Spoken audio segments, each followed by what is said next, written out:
Mutu pendidikan di tengah masa pandemi mendapat perhatian khusus Komisi 4 DPR di Tabanan saat menggelar rapat kerja dengan Dinas Pendidikan setempat. Ada dua hal penting yang ditekankan di Dewan, yakni pemerataan guru dan kesiapan pembelajaran tatap muka atau PTM.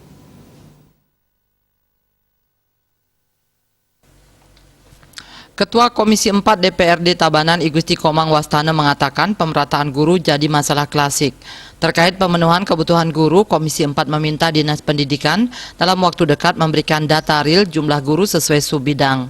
Guru apa yang kurang dan sekolah mana yang kekurangan guru untuk nantinya disampaikan ke Bupati Tabanan dan sama-sama mengusulkan ke pusat untuk pengajuan formasi.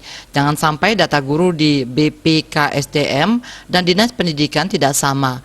Selain pemerataan guru, atensi lainnya yakni mengenai kesiapan Tabanan untuk pembelajaran tatap muka. Mengingat di daerah lain sudah ada yang mulai melakukan PTM.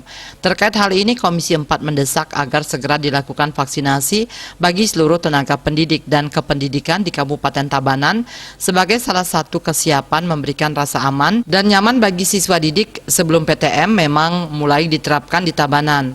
Menanggapi soal pemerataan guru, Kepala Dinas Pendidikan Tabanan Inyoman Putra mengatakan salah satu upayanya adalah dengan cara melakukan regrouping sebagai bentuk efisiensi tenaga pendidik dan kependidikan. Pada tahun 2020 sudah dilakukan regrouping 16 SD jadi 8 SD dan di tahun 2021 rencananya ada 18 SD di regrouping menjadi 9 SD.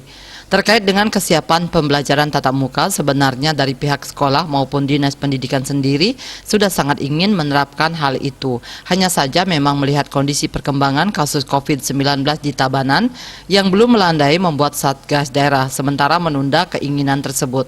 Bahkan untuk pelaksanaan vaksinasi tenaga guru di Tabanan, Dinas Pendidikan juga sudah menyetorkan datanya ke Dinas Kesehatan, yakni sebanyak 4.895 orang. Puspawati Bali Pos melaporkan.